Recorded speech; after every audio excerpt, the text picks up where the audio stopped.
Vous est-il déjà arrivé de vous retrouver allongé à 3 heures du matin, les yeux fixés sur le plafond, simplement pour analyser et vous torturer à propos d'un commentaire gênant que vous avez fait il y a 5 ans? Ou peut-être avez-vous parfaitement élaboré une stratégie extrêmement complexe au travail, pour ensuite rester complètement figé parce que vous ne vous souvenez plus où vous avez laissé vos clés de voiture? Pourquoi un cerveau capable de traiter des niveaux d'information aussi élevés doute-t-il constamment de lui-même jusqu'à l'épuisement? Pourquoi un QI élevé n'apporte-t-il pas un sentiment de calme et une confiance inébranlable, mais se transforme au contraire en une machine de détection des menaces incessantes, sans aucun bouton d'arrêt? Prenez une grande inspiration.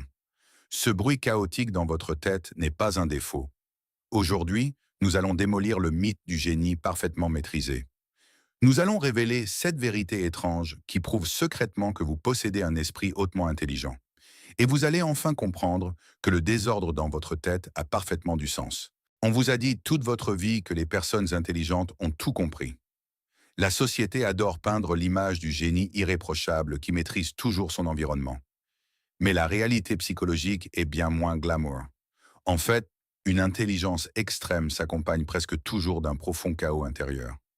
Lorsque les scientifiques étudient la relation entre la compétence réelle et l'auto-évaluation, un paradoxe fascinant apparaît. On pourrait penser que savoir plus rend plus sûr de soi. En réalité, c'est exactement l'inverse. Les recherches montrent de manière constante que plus vous comprenez profondément un domaine, plus vous en percevez les complexités infinies, ses variables et surtout vos propres angles morts. Cette profondeur de perception est le terrain idéal pour le syndrome de l'imposteur.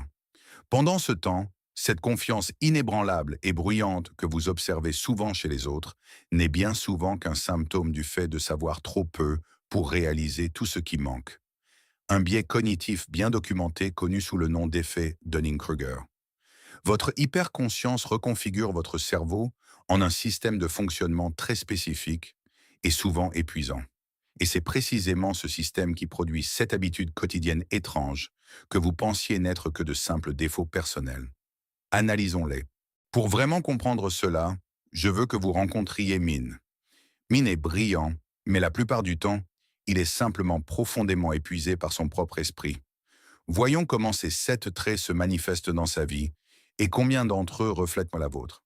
Tout d'abord, Min vient de recevoir une promotion majeure au travail. Mais au lieu d'ouvrir une bouteille de champagne et de célébrer, il est paralysé par l'angoisse.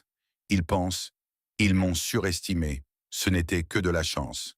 Et bientôt tout le monde va se rendre compte que je suis un imposteur. C'est le syndrome de l'imposteur en action. Cette même machine mentale extrêmement logique et affûtée dans sa tête utilise sa propre précision pour construire un dossier irréfutable contre sa propre compétence. Plus tard dans la nuit, l'horloge affiche 2 heures du matin et Min est toujours parfaitement éveillé.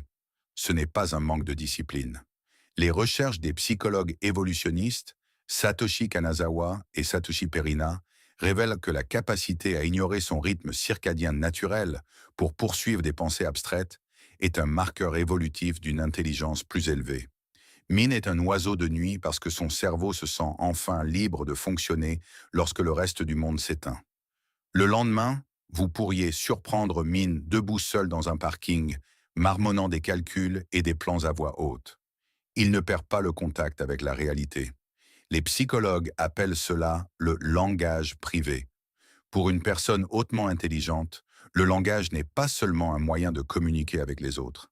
C'est un outil physique utilisé pour réguler le chaos interne et traiter d'énormes flux d'informations complexes.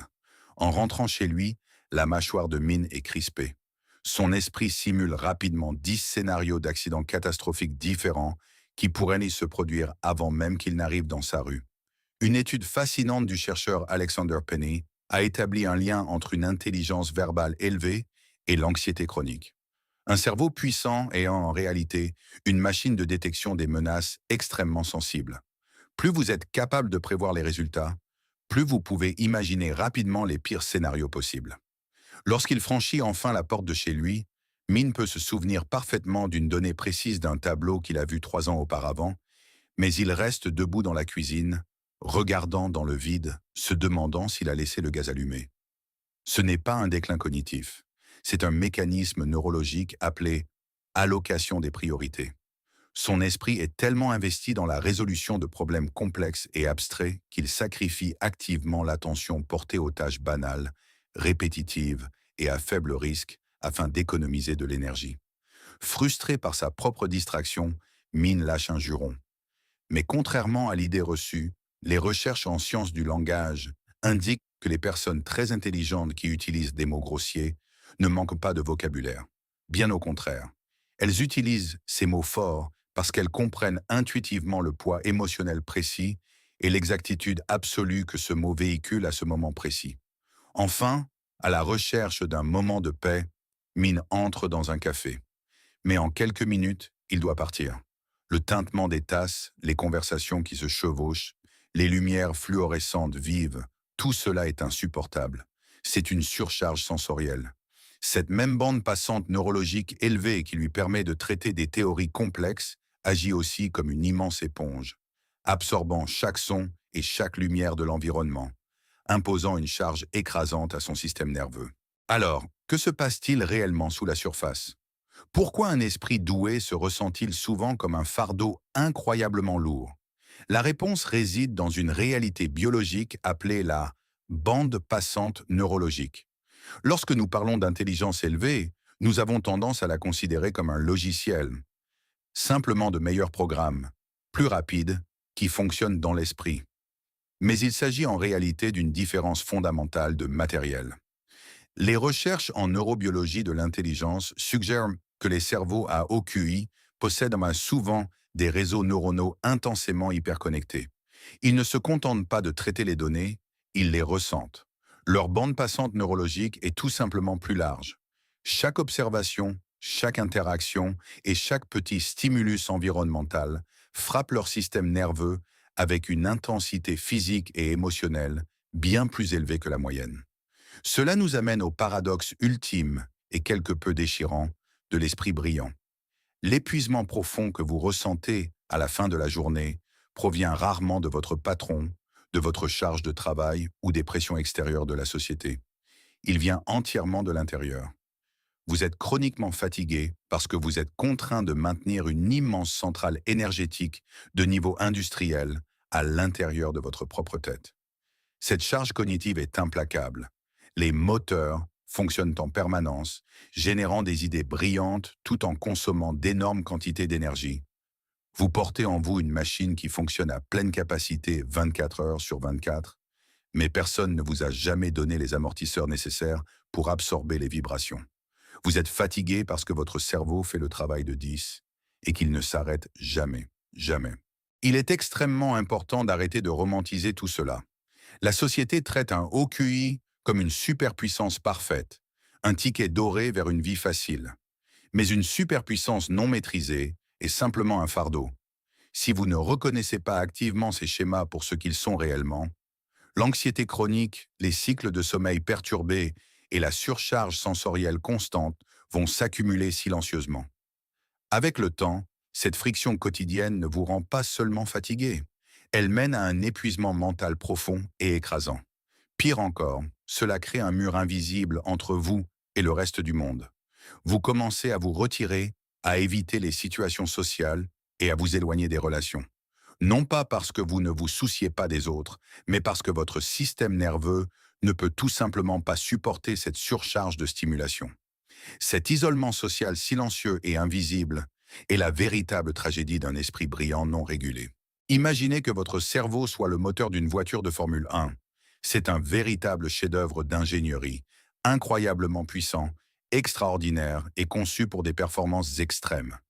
Mais voici le problème.